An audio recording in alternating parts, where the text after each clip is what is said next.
حضرت علی رضی اللہ تعالیٰ عنہ سے سرور کونین صلی اللہ علیہ وآلہ وسلم کی محبت، نبی پاک صلی اللہ علیہ وآلہ وسلم مولا علی رضی اللہ تعالیٰ عنہ سے بے حد محبت فرماتے ہیں۔ ہمہ وقت ان کا ذکر کرتے اور جب بھی جو کچھ مانگتے یا مانگنے کا ارادہ کرتے، پیارے محبوب صلی اللہ علیہ وآلہ وسلم انہیں عطا فرما دیتے۔ چنانچہ اس ضمن میں احادیث ملاحظہ فرمائیں۔ امام ترمذی شریف کتاب المناقب میں حدیث 3722 نقل کرتے ہیں۔ حضرت عبداللہ بن عمر بن ہند جملی رضی اللہ تعالیٰ عنہ کہتے ہیں کہ مولا علی رضی اللہ تعالیٰ عنہ آپ نے فرمایا، اگر میں نبی پاک صلی اللہ علیہ وآلہ وسلم سے کوئی چیز مانگتا تو آپ صلی اللہ علیہ وآلہ وسلم مجھے عطا فرماتے، اور اگر خاموش رہتا تو بھی پہلے مجھے ہی دیتے۔ ترمذی شریف کتاب المناقب حدیث نمبر 3868 میں ہے۔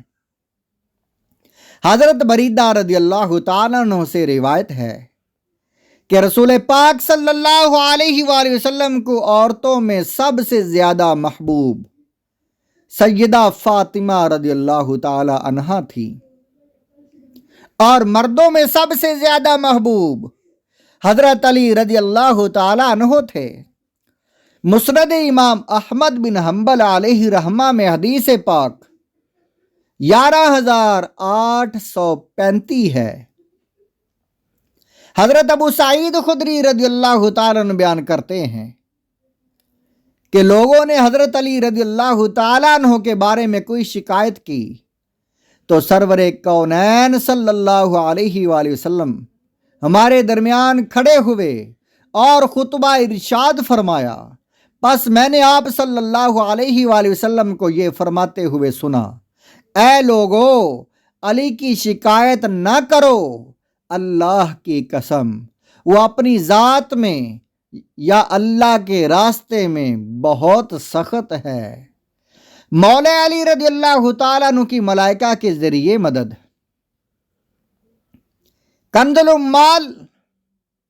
کنز العمال شریف جلد نمبر 4 صفحہ نمبر 412 میں ہے۔ امام حسن رضی اللہ تعالیٰ عنہ نے ایک تقریر کے دوران فرمایا کہ سرکار صلی اللہ علیہ وآلہ وسلم جب مولا علی رضی اللہ تعالیٰ عنہ کو کسی جہاد میں روانہ کرتے تو آپ رضی اللہ تعالیٰ عنہ کے سیدھی طرف حضرت جبرائیل علیہ السلام اور الٹی جانب حضرت میکائیل علیہ السلام ہوتے تھے، اور آپ رضی اللہ تعالیٰ عنہ اس جنگ کو جیت کر واپس آ جاتے تھے۔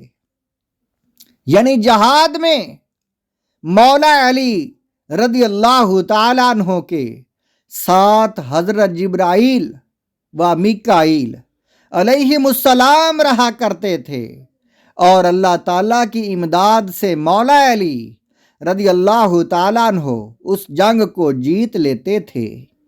ناظرین کرام، آپ سے گزارش ہے ویڈیو کو آگے زیادہ سے زیادہ شیئر کریں۔ اللہ تعالیٰ سب کو اجر عظیم عطا فرمائے گا۔